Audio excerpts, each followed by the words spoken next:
this Buddhist temple, which is still new.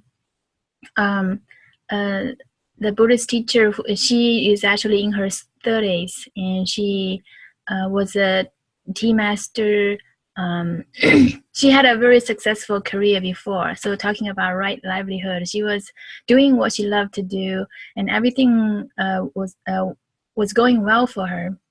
She was also an investor in Chinese cultural tourism. And then one day she was hosting a tea ceremony, and one hermit from the Himalayas came and to have tea with her.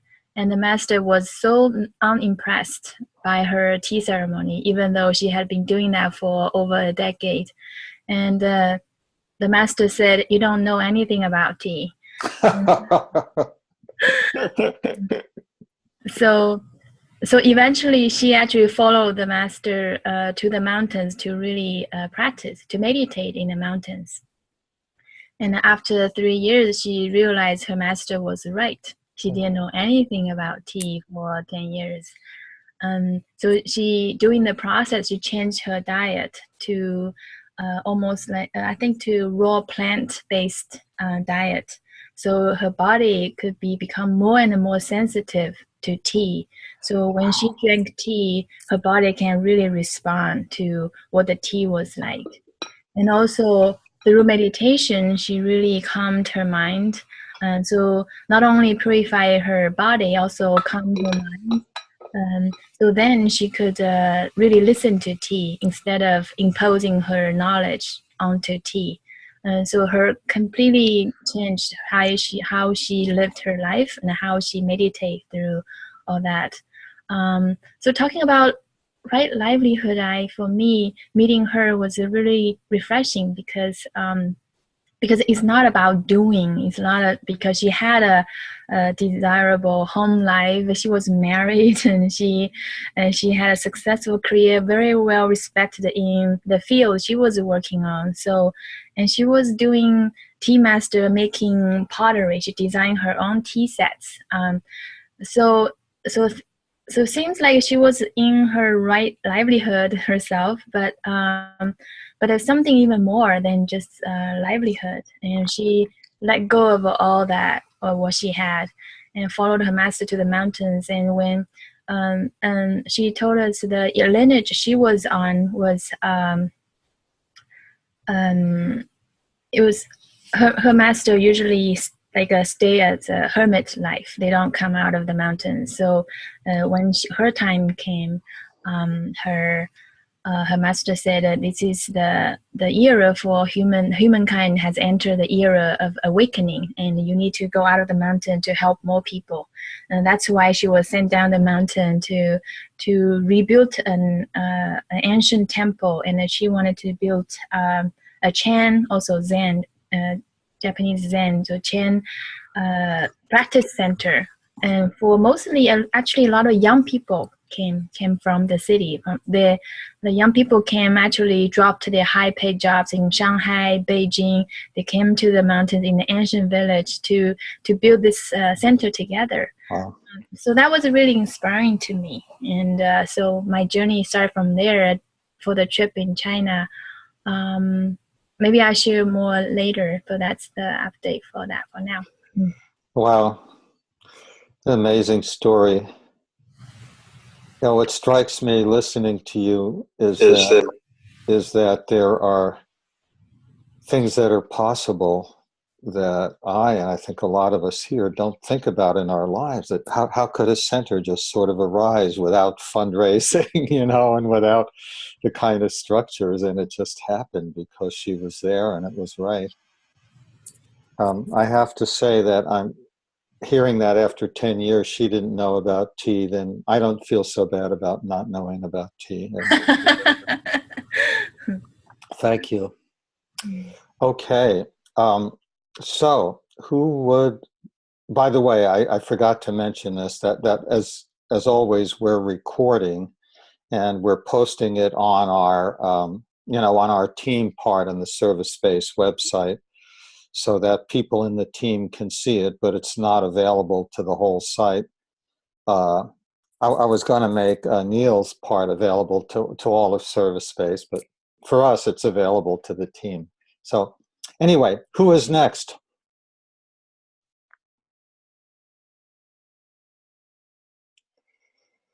So I have to call on somebody, huh? How about you, Satsuko? You willing to speak a little bit? Yeah. Oh, Okay. okay. Good. So how have I been doing? I do recently I do a lot of translation. So various kinds, but one of them is a book, French book. So it's from French to Japanese, and it's a scenario of a film. In English title, it's The Green Beautiful. So it's always I do something of what I believe in. So the film describes. It's kind of it has a lot of message basically in relation to sharing economy or going back to our roots, or how do we want to live, because the current society went too much for something that doesn't make sense. So it's a comedy. It's a kind of a caricature. Yeah, the story is basically like a woman who comes from elsewhere, from another planet, looks at what's going on the earth, and then does or says a lot of funny things, so that the people who watch this film can have this click. It's true. What we are doing or what's going on doesn't make sense, but we didn't think about it, kind of thing. So yeah, and then there's a original scenario of the book only in French, and then I translated it finished, and then it's with the editor, the publisher. And then another project is a group of Japanese people are going to have a tour, like a trip in France, and to interview with this filmmaker. And together with maybe, this is what I really want to do, is serve as a bridge. So exchange, maybe, it's just beginning, so I have to do a lot of research or ask questions and so on, but maybe visit some kind of eco-village or sharing economy type of communities, or some alternative methods of teaching type of schools, because that's what's going on in some groups in Japan too. So I want to do the exchange, to create that kind of space, because I do a lot of translation kind of work, and I can organize things. So that's something like that. And another thing is there's a Japanese film. I don't know if you know Okinawa. It's the very southern part of an island where there was a really brutal battle at the time of World War II. So there's a documentary film of like 15 minutes. But it's not only about the war.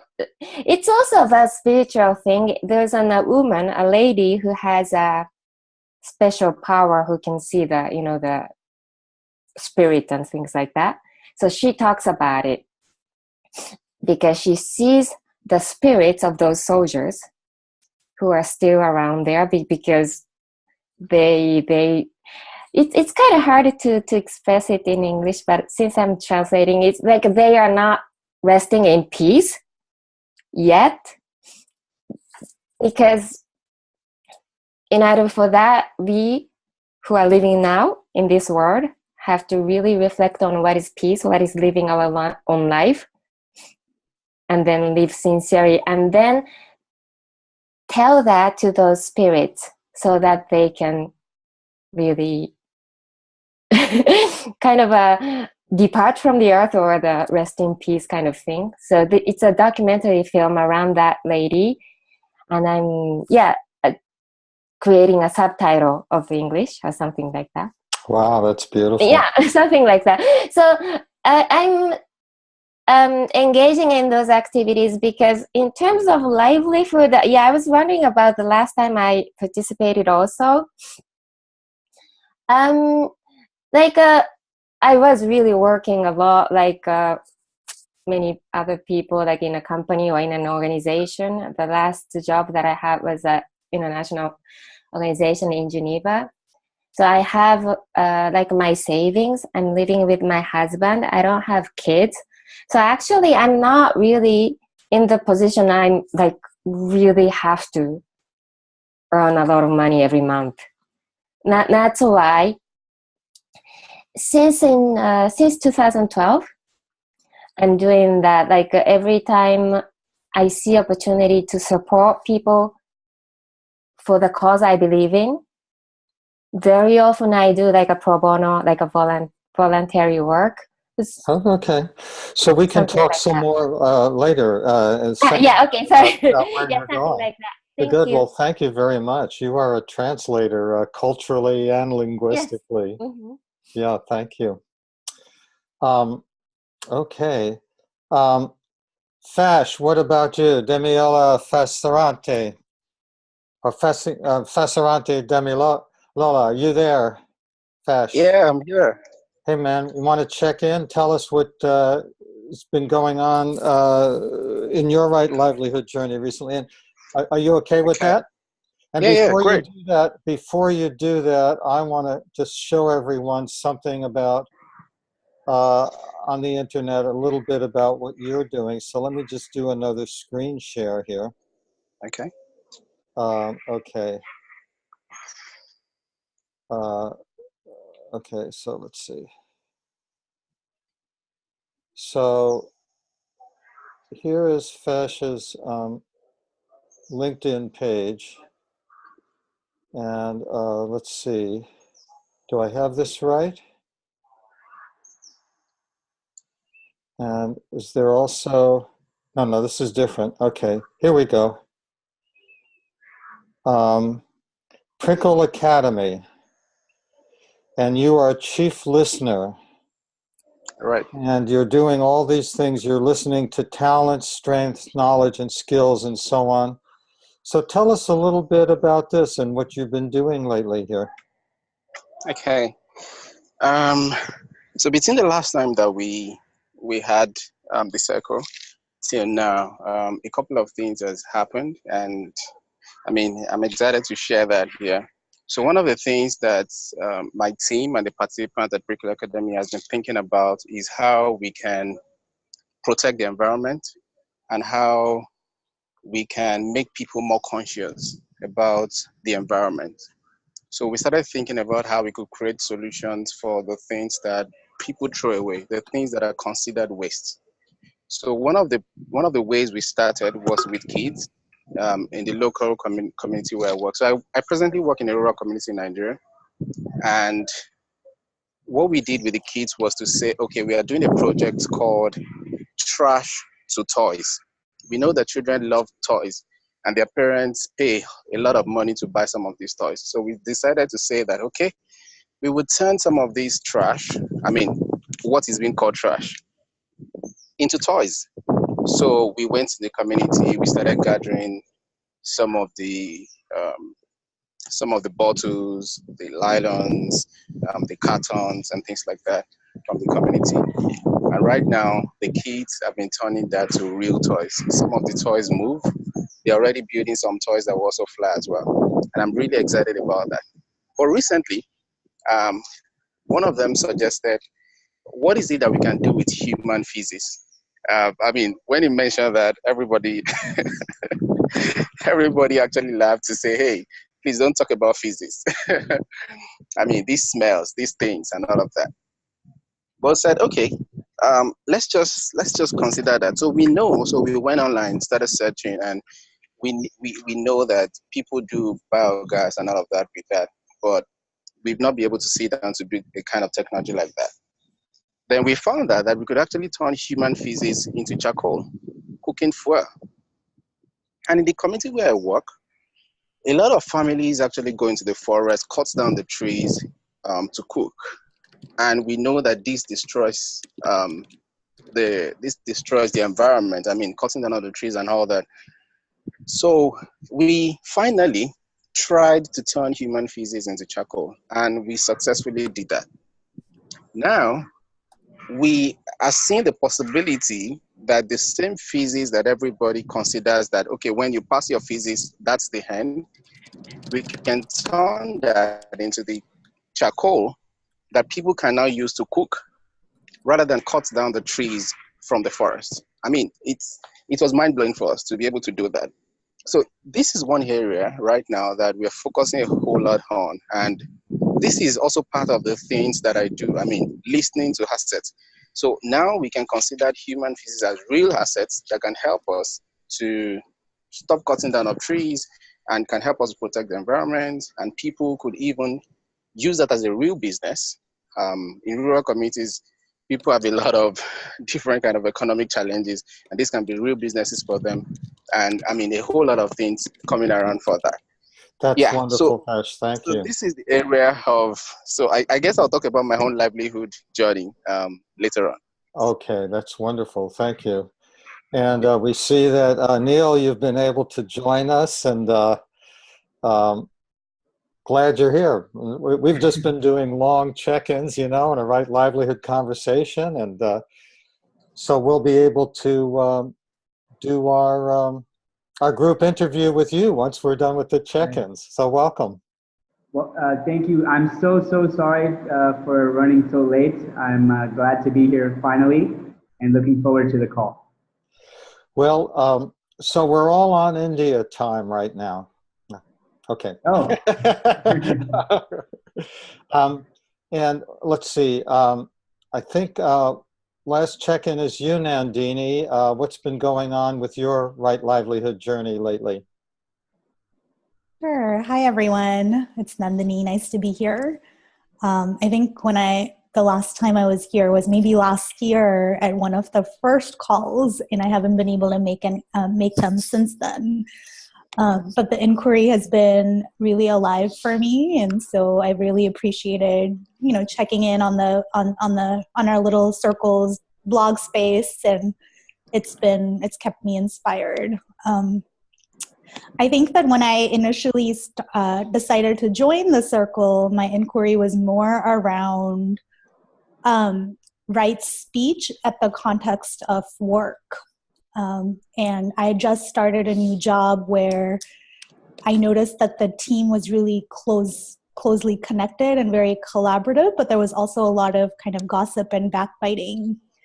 And in the Vipassana meditation tradition, which I've been following, you try to live by 5 precepts through your life, and one of them is to not engage in harsh words or backbiting. And so I was really conflicted because I felt like the place where I spent the majority of my day was not really conducive to my own spiritual life.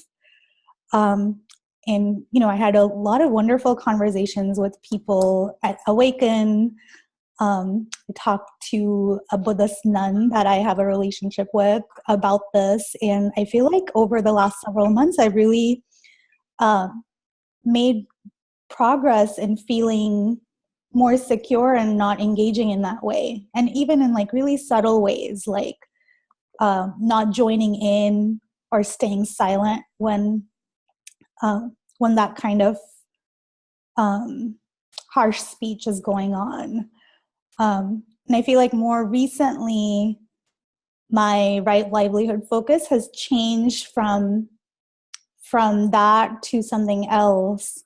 And I think when Zhao, you were sharing about the tea master, it really reminded me of how layered this conversation is, like how many layers there are to exploring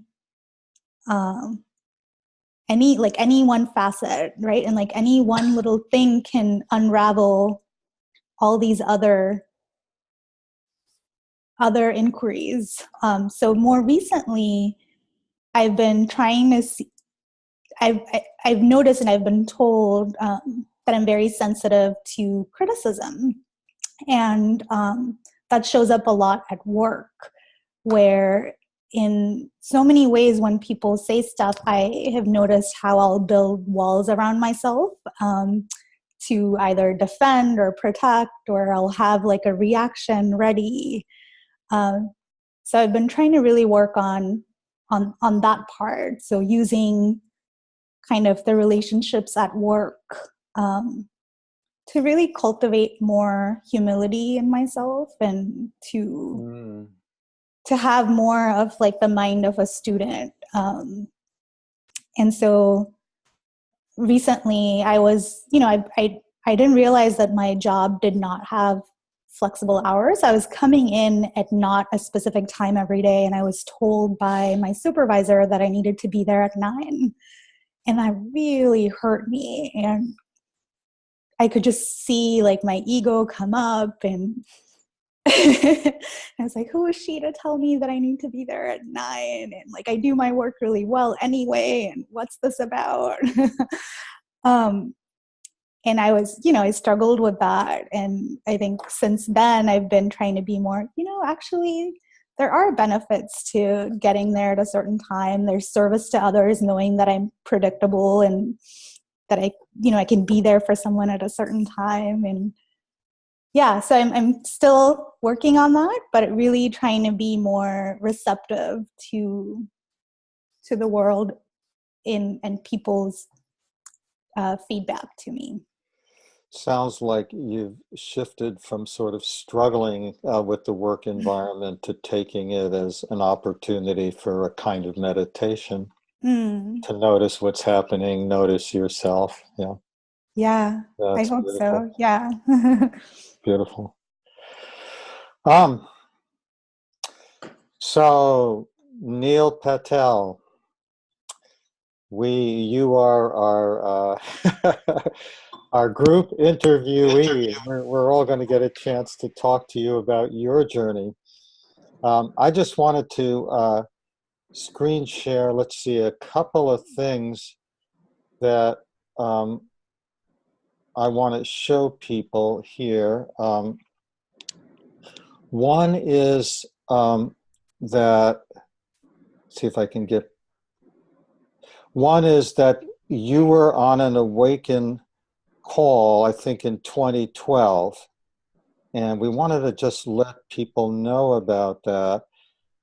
So if any of you want to read about Neil's journey in more detail, you go to the Awaken site and look for Neil Patel, and here's his Awaken call there.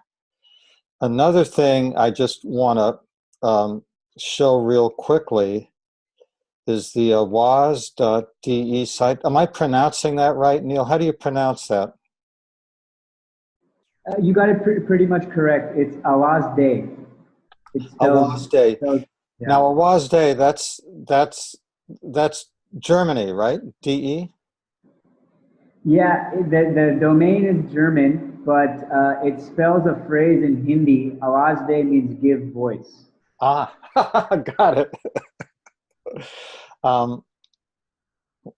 So, for further research on what Neil is doing now. So this part of the call we're going to make available to the whole service-based community. This part of the recording, whereas the rest of it is just in our small group. So anyway, Neil, welcome, and thank you for doing whatever it's taking on a Sunday night in India on your part to be with us. Well, I'm really thrilled to be here again. Really apologize for showing up late, but looking forward to the conversation. So maybe my first question, sort of starting off in the present, can you say, for those who may not be familiar with Awaz Day, what is this business that you've started in India? Tell us a little bit about the purpose, the business model, and the service that you're offering people. Sure. So just by way of context about the business and what brought me to India, from the U.S., I was born and raised in California in the U.S. and have a technology background. So I studied computer science in college, and then went to graduate school for computer science. And my goal in graduate school, my research goal, was to apply my technical skills towards underserved communities to bring the benefits of information technology to those who may otherwise not have access for various reasons, socioeconomic reasons, literacy reasons, other kinds of barriers. So that was my reason for going into graduate school, to try to extend the benefits of computing technology to those who may not have access, and that brought me to India. And in India, I started working with farmers, primarily agricultural communities, where smallholder farmers in India struggle to get access to all kinds of advice and information that may help them in making a more productive farming operation. So we developed some simple tools and techniques using mobile phones for farmers to be able to not only get access to information from experts, but to connect to one another through the medium of voice, to be able to share agricultural advice. And this was all done through voice because it allowed us to overcome language barriers, literacy barriers, and connectivity barriers all at once, where you didn't even need to have internet access to be able to share or listen to a voice message recorded by another farmer on how to deal with a particular disease or pest. You could simply dial a phone number and hear the message. And you could also reply by recording your own voice. So that simple idea of using automated voice-driven user interface accessible through phone number was the basic idea for my thesis project, which was around connecting farmers for rural information access. And that research project was pretty successful. We ended up writing a bunch of papers and influencing a lot of future research. But in that process, we realized that there was an opportunity to provide this sort of technology more broadly for many organizations, and not just in agriculture, but in health and education and labor and financial literacy, all different segments of development. So that's where we saw an opportunity to start a business, an organization where we can provide these services more broadly. And that was Awaz Day. So it essentially spun out of my research work that I was doing as a student. So Neil, I want to go back to something you said very early on, which was that when you went to graduate school, you got your PhD from Stanford, right? Yes. And you wanted to get your PhD from Stanford in order to bring technology to serve underserved communities. Well, that's not a typical thing that people who go to Stanford to get their PhD want to do. So, how did you get wired to want to do that with your Stanford PhD? I guess there's so many different confluencing events and exposures and experiences that would have led me there. To say a few probably that were the most influential. First, I would say an early engagement and interest in service and in spirituality, starting with my parents, but then also very much influenced by service space and at that time charity focus. When I was a teenager, I was exposed to service space and getting in touch with very kind-hearted people who saw service as a way of living. So early life exposure to service and to thinking about giving beyond your own sort of particular selfish needs, but to have a life where you're orienting around others. So I think early influences around service and spirituality, and then more as I got older, influenced by people who ended up becoming mentors in my research work. So Tapan Parikh in particular was a researcher before me, sort of a generation before me, while he was a student at University of Washington, really pioneered this kind of idea of PhD students in computer science in world-class institutions around the US going to India and doing work in rural communities. He was really one of the first people, if not the first, to do it. So TAP is just someone that's also known in the service-based community. I came to know about his work through school and through various sort of just exposure. I watched a lecture or I read a paper of his, and I just got inspired by him and contacted him one day and said, I want to do what you're doing. And at that time I was applying to graduate school, and he said, that's great, get into graduate school and maybe we can work together. And he ended up taking a faculty job at Berkeley as the year right after I started at Stanford. So it worked out, and he ended up being my PhD advisor. And so that was really the seed for us to go in this direction. Tap is the co-founder of Awazde as well. So it was service-based, and I believe you met Nipun early on when you were a teenager as well, and then this other mentor. So it was people you met who sort of opened up for you the value that you have inside yourself of service. Yeah. Definitely. I think the seeds are planted by so many different people in many different ways. Yeah. So I'm going to ask you one more question, and then we're going to open it up to the group for the group interview. So to ask you this, okay, so here's the question. You've got Awazde, and you're serving rural farmers to help them connect to the world to help, through voice, and help them connect to the internet in that way. And then, as I understand it, this is also a business where you bring in income and you support yourself. So it's a wonderful example in a right livelihood conversation of both the right and the livelihood part. Mm-hmm. So can you share with us the business model of how this works and how you actually earn a livelihood doing this? Yeah, sure. So you had asked that earlier. I missed that part. Awazde is a registered private limited company in India. So it's like a for-profit business, but registered in India. Our idea is to self-sustain and grow the organization and our work through our own revenue, through our own earnings, and through our own profit. So we want to be self-sustaining financially.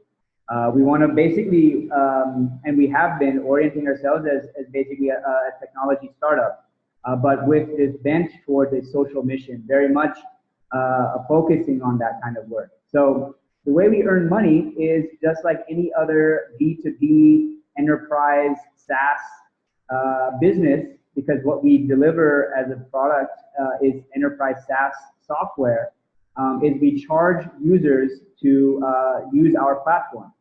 So if you click to up onto the technology tab, there is a subsection called Messenger. I don't know if we have the link up. We actually just launched this new product.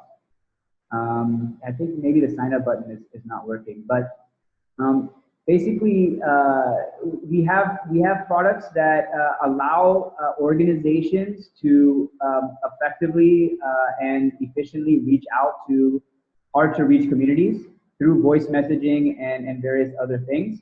And those organizations pay for the ability to use that software.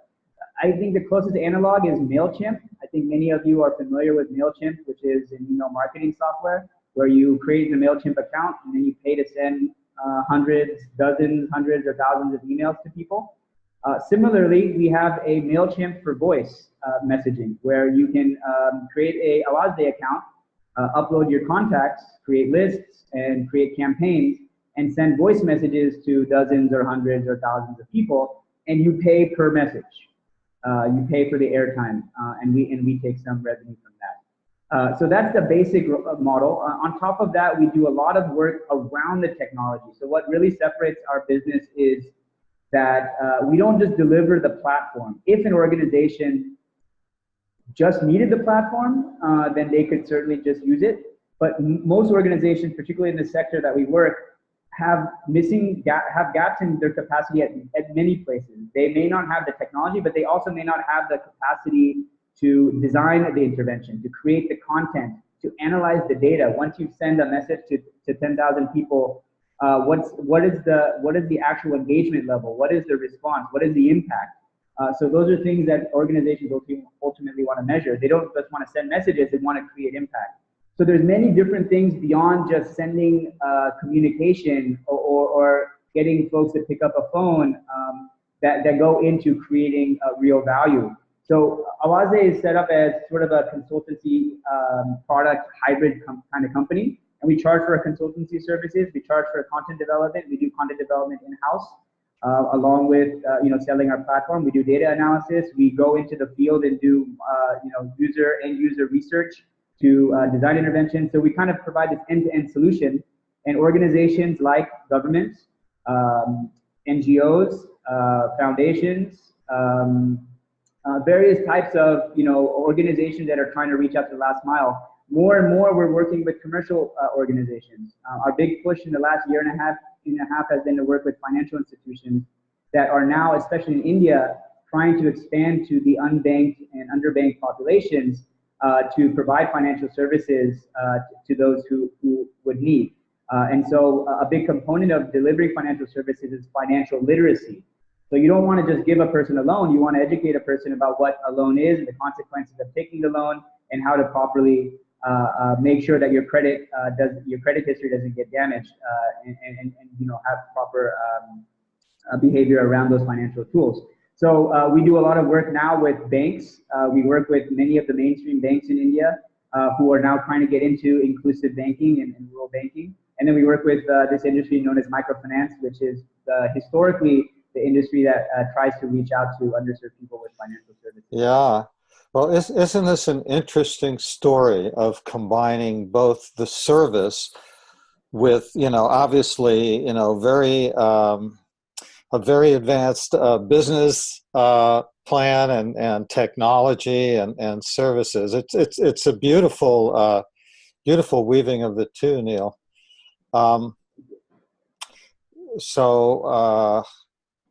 A great example, I think, of doing what we've been talking about in this circle of combining the purpose and the business.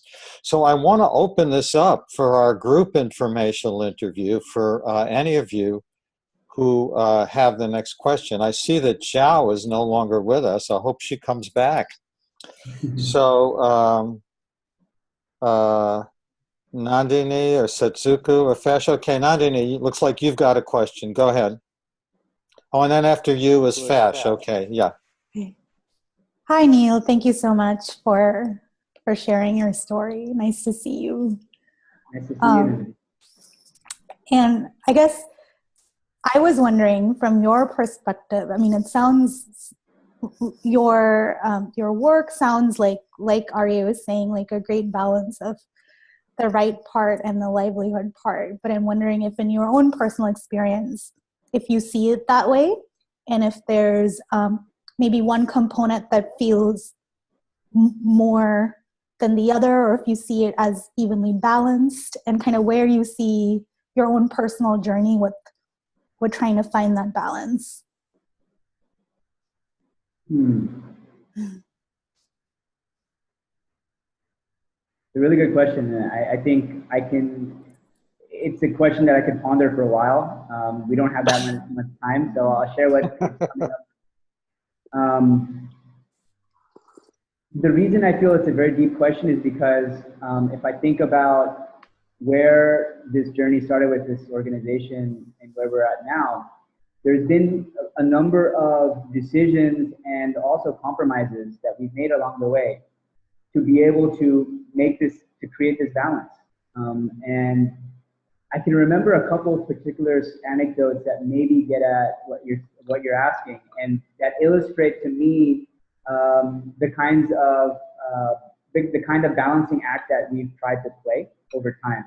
So one simple example is, our platform is really powerful because you can reach a lot of people very effectively. Effectively meaning, if you're just sending voice messages over dialed phone numbers, you have a pretty high probability that you're going to reach a lot of people. You don't assume that the person has internet. You don't assume that person has even a mobile phone. They could even be calling. You can even be calling people on a landline phone. So it's very low common denominator technology. So this is very attractive to people who want to just reach out to the masses. I remember about maybe now 4 years ago, we were approached by one of the largest, probably the largest at this point, political parties in India. and they were interested in using our platform to send politically oriented messages to large groups of like millions of people across India around their campaigning for votes essentially. And we internally had a decision to consider. We had never really got into this work to get involved politically. And we also weren't sure whether, as a result, we weren't really sure whether a kind of a political use case fit our mission. And our mission has always been to empower people with information that helps them in their own lives and to bring about social change in that way through this lens of empowerment. Ultimately, we decided that a political campaign like the one that we were asked to do was benefiting the political party a lot more than it was benefiting the constituents, meaning we felt that the messages that were going to be sent, the people who were receiving them probably weren't interested or may not have been particularly interested in being called by this political party, but because they're trying to garner votes, they're getting this message. So it's more like about a coercion or persuasion than it was about genuinely doing something in the interest of those people who are receiving the message. So we always thought about, we asked ourselves, is this really in the interest of the receiver? Of course, we're getting paid by the political party, so there's this tension, right? So whether that person is benefiting or not, we would benefit because we get paid, right? But for us, it's not about whether we get paid or not, it's whether that end user benefits. So in that case, we decided not to, and we have now a policy that we don't do political campaigns. A good example of choosing the right above the livelihood in that situation. Yeah.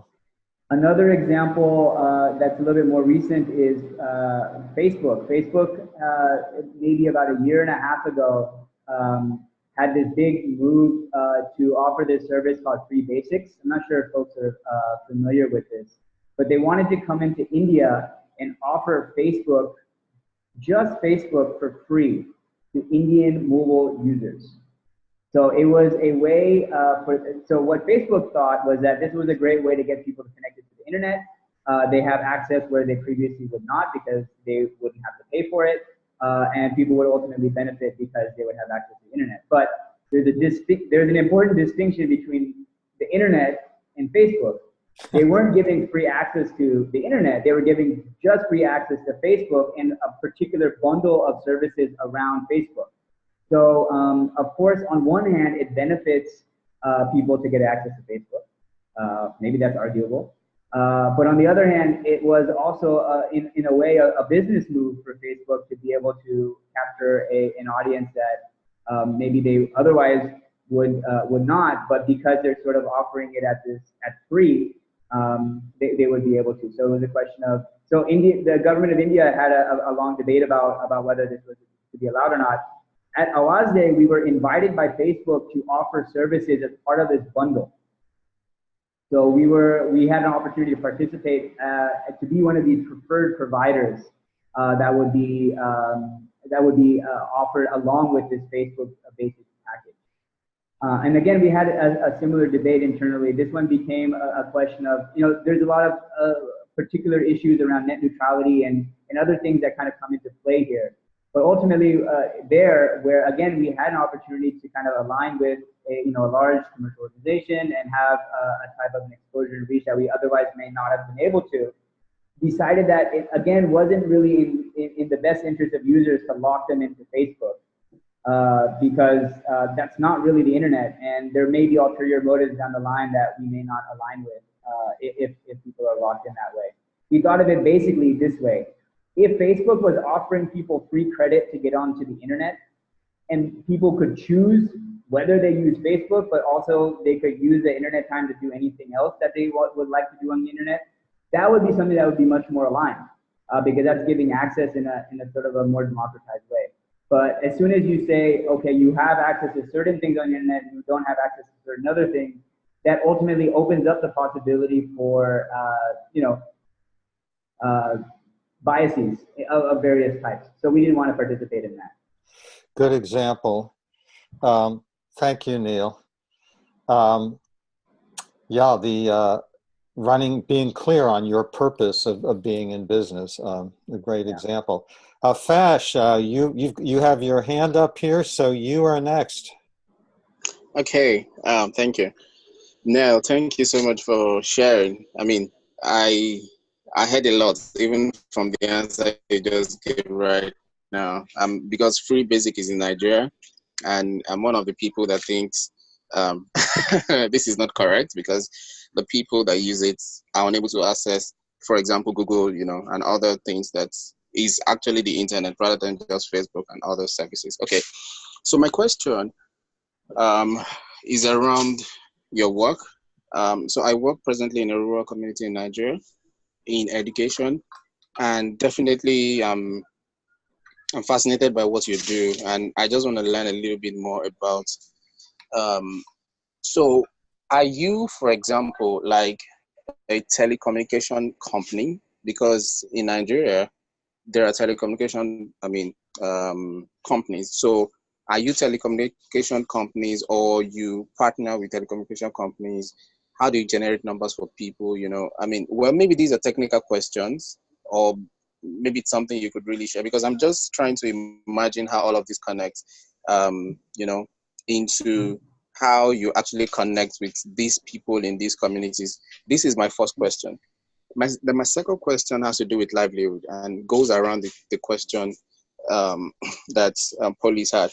Now, for the companies that come on board and wants to use your service, do you have a way of really showing them that this is beyond business? Yeah, you give an example of a political party and all of that, but I understand as well that there are big companies, banks and all of that, that they are not really bothered about empowering people. They need to make money. I mean, these guys have targets every month. They have targets every week. They need to make money. They don't bother if people are really fine or they are not. I mean, these guys give interest that interests that are just crazy for people that live in communities like the places where I work. So how do you kind of show these guys that what you're doing is beyond just the money, and that them coming on board on your platform, they need to have a kind of mindset? I know that maybe you got the question I'm trying to ask. Yeah, I see him nodding. Yeah, good question. All really excellent questions. And I think this sort of Fash's question sort of opened up. I think I want to share even the two examples I gave are sort of a little bit more, I would say, kind of like maybe a little bit more black and white with not as much gray area. I want to share a couple of examples with more subtlety and more gray area. And I think it's related to what Fash is asking. So, but your first questions were around the business. We are not a telecom company, but we built our service on top of the telco operators. So again, going back to like the MailChimp example, you use Awaze to send voice messages and manage your contacts and do reports and do data analysis.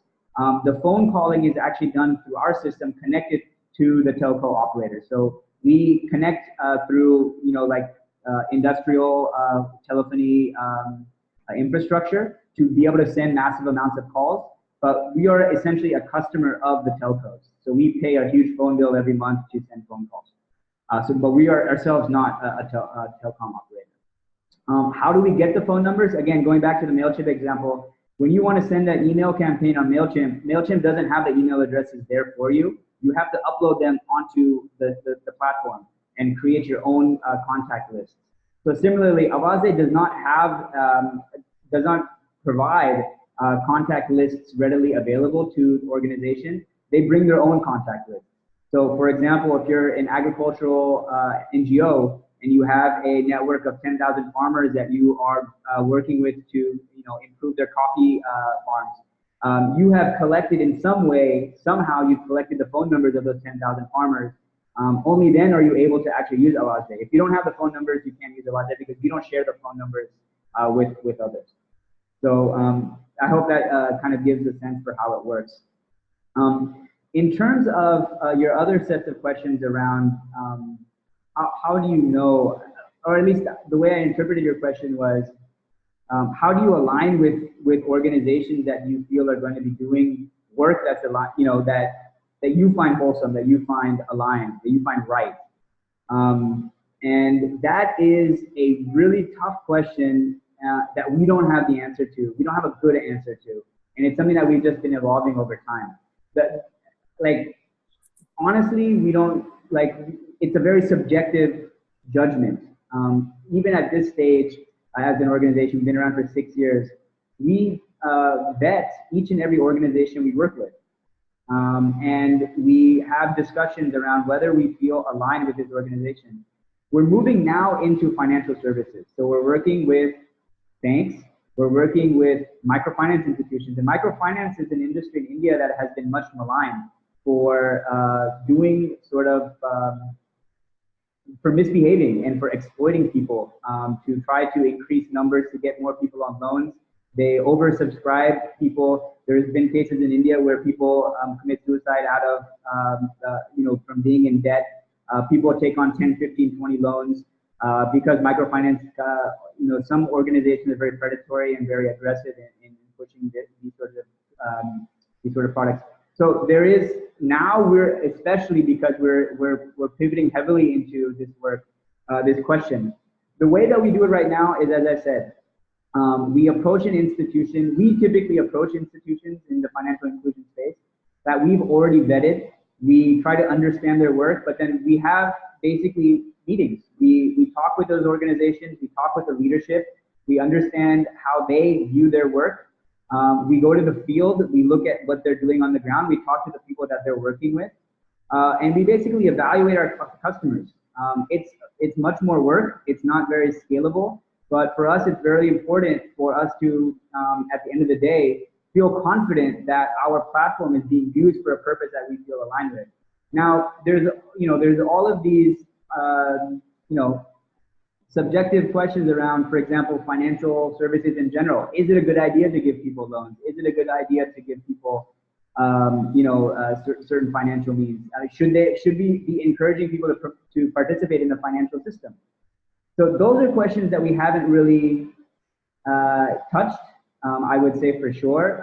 At this point, what we feel is that based on our work in microfinance, we do feel that people are generating value from the financial services. We talk to microfinance borrowers.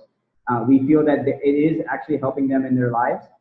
So we feel that based on those anecdotes and based on data that we collect from organizations, it's moving in a positive direction. But let me give you an example of a sort of a subtle thing that we recently discussed. Even this, just an innocuous thing of delivering, one thing that we do with financial institutions is we deliver reminders or confirmations of payments of a loan.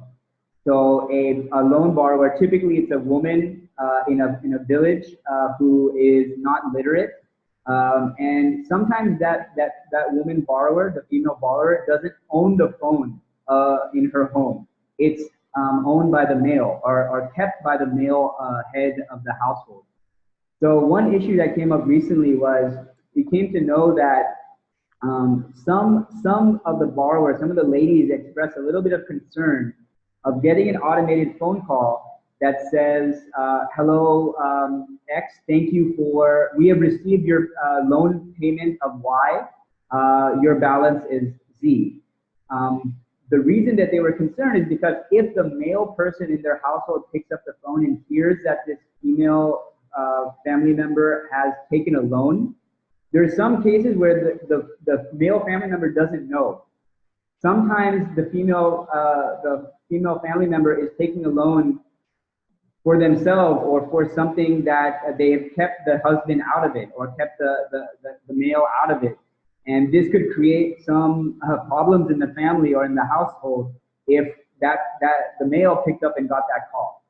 So this was something that, like, you can say, oh, is this going to actually happen? This is a scenario. But it's an example of something that we took really seriously and considered, are we doing harm by sending something as innocuous as a phone call to remind someone or confirm with someone that they needed a loan payment?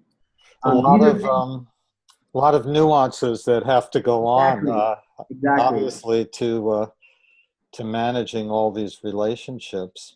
And what we're finding is that it's going to be impossible to say for sure.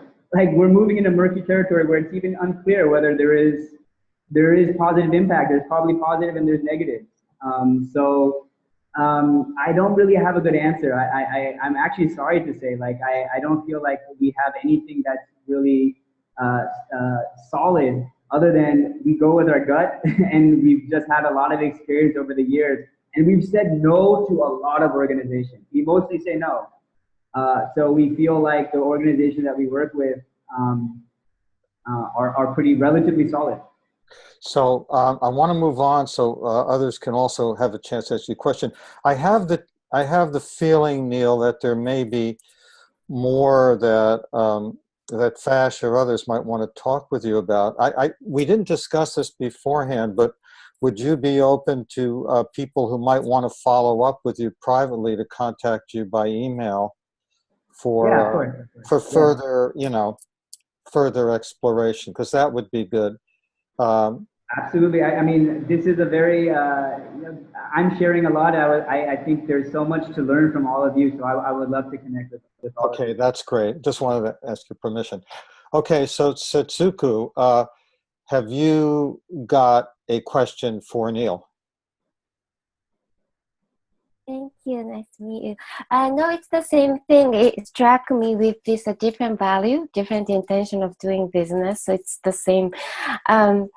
Maybe the fact that you are doing this business as you do now is already the effect. But I just want to maybe ask, would you think about to manifest to the world, you know, that this kind of way of doing business is possible, like to show a difference, to impact basically in the business world? I did. Oh, Neil, you've muted yourself. Setsuko, I didn't quite understand your question. Can you say it again? I want to make sure that, you know, all of us understand it. Oh, okay. I think the fact that you are doing this business is already doing that to influence to others. But I just wonder to make an impact to the business world, which whose standard is basically to do anything and everything to make more money. So some kind of awareness raising, or do even beyond doing the business in itself. So you're talking about using this as an educational opportunity for businesses to change the world. Yeah, something like that. Yeah. Yeah, thanks for catching the mute. Yeah, Setsuko, such an important question, and it's actually it's very coincidental that you asked that question. Just yesterday, we had a day-long offsite with the entire team where we had our yearly strategy meeting, and we basically spent the entire day planning out our strategy for the next year. And in one of the side conversations I had with one of our teammates, I was talking about this for-profit versus non-profit distinction, and he was actually interested in why Alazde ended up choosing to be registered itself as a for-profit company. And I told him that it wasn't really actually a deliberate choice I made. It was basically the requirement that I needed to fulfill to start the business, because we were getting investment from a institution in India that required us to be a private limited company. That was the only reason. If we were to have gotten seed capital from a foundation that said you had to register as a nonprofit, we would have done that as well. So I didn't really pay much mind to the structure of the organization. What was important to me was the mission and the way we carried out the work. So that, I think, as you said, Setsuko, is very, very unique about what we're doing. And what I told my teammate was, part of why we exist as an organization is to provide a model for how to do business that's different than either pure for-profit, pure nonprofit, or pure for-profit. There's an entire spectrum in the middle that doesn't really get recognized, and it's a very amorphous. It's very unclear what kinds of organizations can sit there. But we definitely want to sit there. We want to be in the middle, because the middle is actually where all the action is at. And that even though sometimes it is actually to our detriment to not say we're a, you know, a pure for-profit or a pure nonprofit.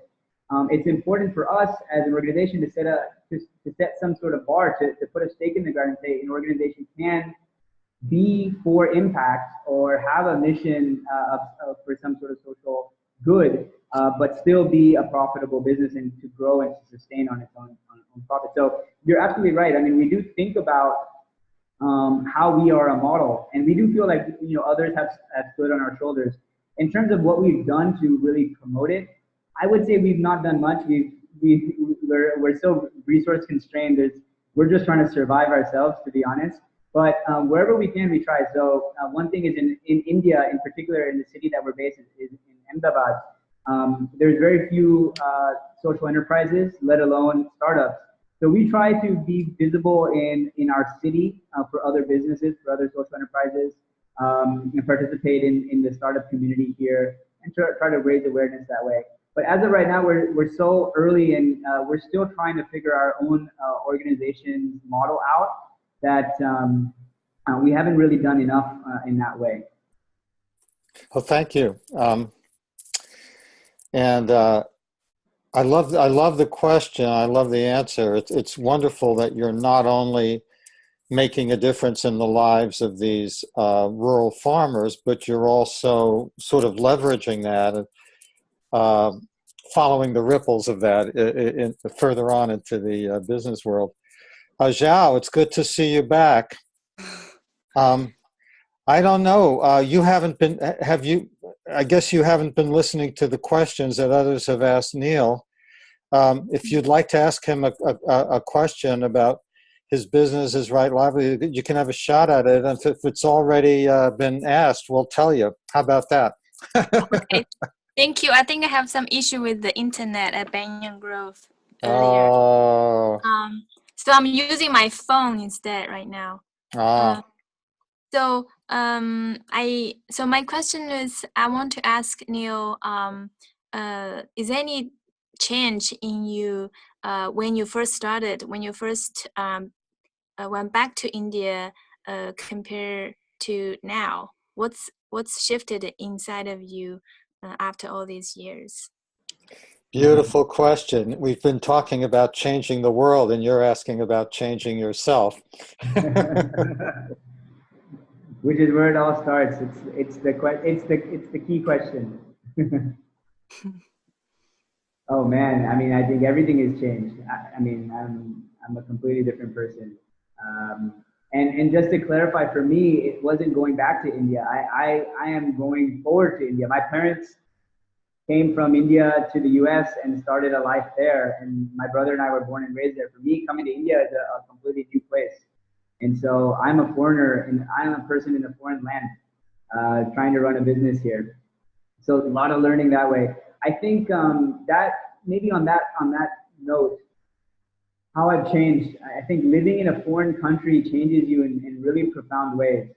I have a deep appreciation for different perspectives, and different at so many different levels. I mean, people here live in a way that we just, back in the States, it's like completely different planet. I mean, it's just a different way of thinking, a way of living at so many different levels. So for me to live here and to just see other people, how they live and how they think, how they see the world, that's really changed me. That's made me more open. That's made me more patient. That's made me more.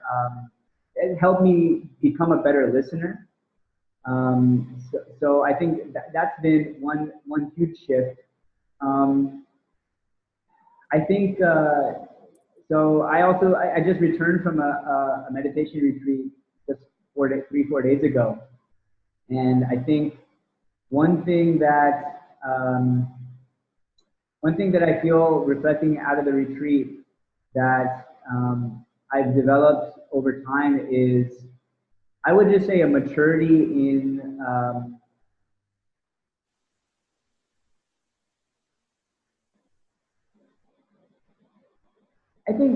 I guess I would just call it patience. I don't really know how else to say it, but being able to, I mean, when you're responsible for a company, there's so many different things coming at you, and plus there's so many, you're on all the time, meaning people are looking to you for decisions or for how to deal with a particular problem all the time. And it takes a great deal. I've faced that, a challenge with that over the time, trying to remain balanced and do the right thing, make the right decision time and time again. And that's required me to be really patient and to let things develop a little bit more than sort of push the issue, listen more. I think, like, for example, in this retreat that we had, or this meeting that we had yesterday, there's a tendency for people, when we're having a group discussion, you want to be the person to talk. You want to be the person to be heard. I've really learned to be the last person to speak, recognizing that as the leader of the organization, anything that I say influences everyone else in a different way. So you have to be the last person. This kind of goes to this idea of laddership, and let people be heard. So I don't know. I'm just speaking just random stuff, but those are things that come to mind. I think patience for sure is something that comes to mind. Great. Thank you for that question, Zhao. We needed you to come in and ask that question. So it's about 1/4 here in the States, or 1/4 there in India, and we've got 15 more minutes. I feel like we could keep on going. On the other hand, I'm committed to holding to our agreement on time. So the last part of our sort of planned flow of the conversation is for each of us to take a minute or two for reflections on the conversation and thoughts about next steps. What do you see as a next step on your right livelihood journey, whatever that may be,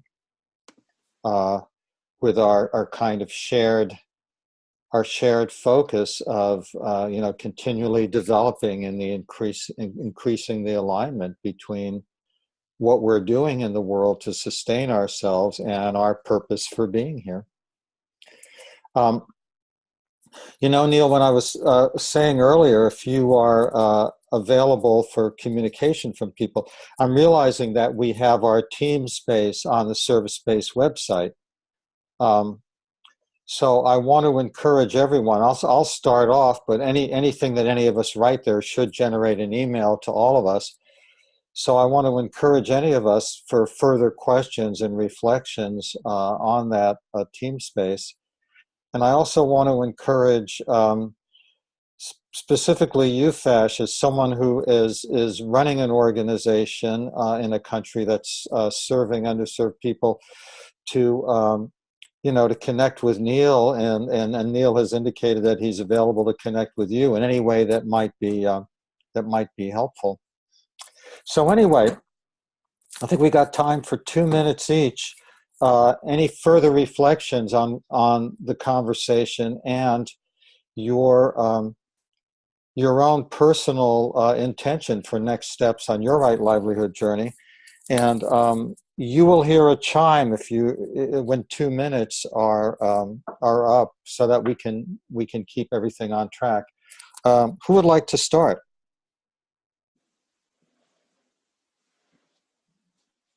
Fash, okay, you're on. Okay. So before I say what I want to say, thank you so much, Neil. I'm going to be connecting with you, Neil, absolutely. Then I would really love to hear Setsuko's story. She was almost saying it at the beginning. Maybe I'm going to connect with you privately as well, just to hear more. Okay. So my next step, so last time to this time, so there was a commitment I had to learn to say no to like the huge kind of commitment that I have, in a whole lot of things and all that. And I think I want to continue on that journey. I've tried a little bit. I've been able to say a couple of no, and I'm happy with myself. And I really want to do a little bit more on that, till I'm able to get that balance between saying yes and saying no, and not feeling guilty doing that. Yeah, that's it for me. Fash, I can really relate to what you're saying, and I'm making the same commitment to myself. Oh, thank you for that. Who's next?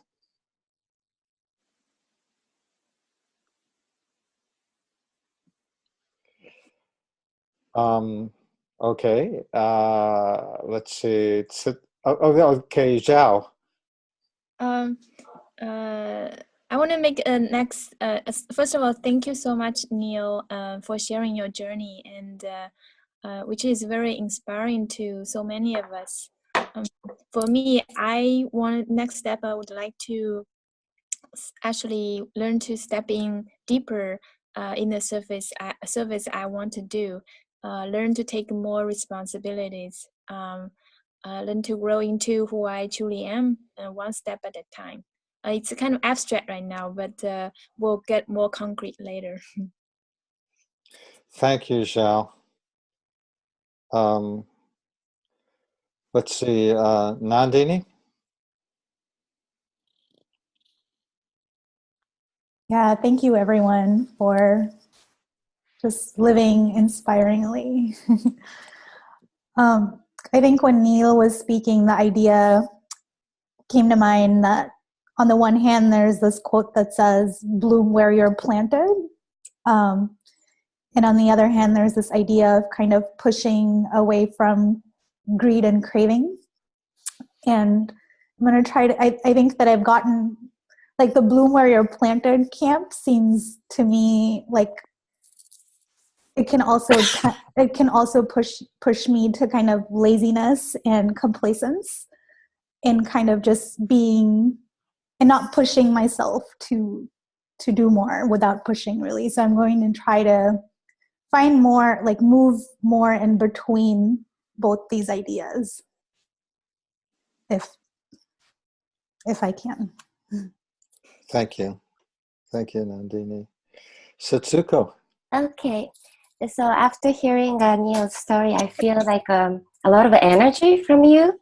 So I felt like almost like being told to become more active in my life or in my intention also, something like that.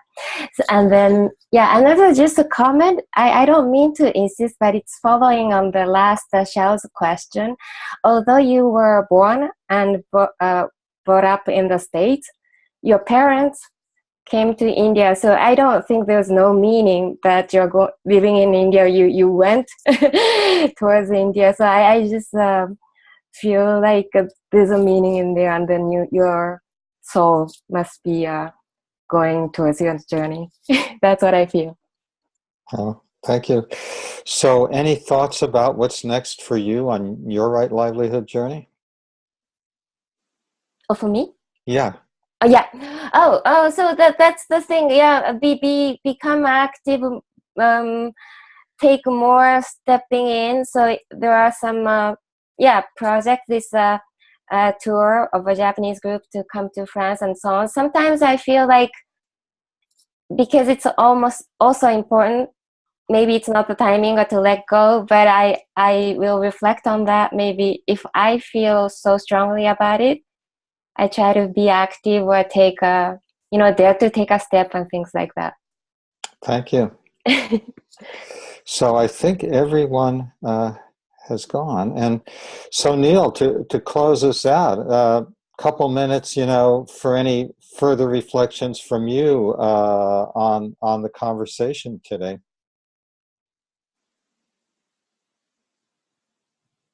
I mean, I think I first of all, I just feel that it's really inspiring to be in a group like this with all of you who really have an intention and are really putting actions behind those intentions to come together each and every week and have these discussions and to continue to be aligned. I think that's my biggest takeaway here. I think I like this. I like all of the next steps and the commitments that are being made, and saying no is also one that I resonate with. I think I just feel inspired to to think about what next steps I would take towards right livelihood. And I'm just thinking in this conversation, we discussed sort of, Fash asked the question of what are the, how do you know that you're working right? How do you know you're working with the right people and doing the right thing? And my answer was, I don't know. My next step is to have a better answer than that. We've had in different points in time in internally in our organization attempts to try to put some sort of framework or some sort of systematic thinking around how we actually know what's right. How do we evaluate, how do we, in some sort of more structured way, rather than subjective, maybe add some objectivity to figuring out whether a opportunity is really aligned with us from a values perspective. And I think it's so hard, and we've just kind of punted on it because it's very difficult. But I feel inspired by all of you today to try to push through that and come up with something that not only helps us, but could be a useful post for others as well. That's a very interesting reflection, Neil, from the point of view of you as business leader. I think that for each of us as individuals, if we want to know what's right, we can kind of tune in, right?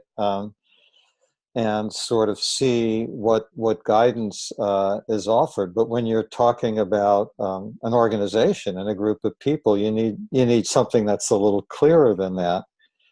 And I used to work with the HR leaders of Silicon Valley companies, and there was a typical point in the growth of a company, typically when it got above 100 employees, when the sort of subjective sense of values had to be translated into corporate statements so that it would be transparent and available for everybody.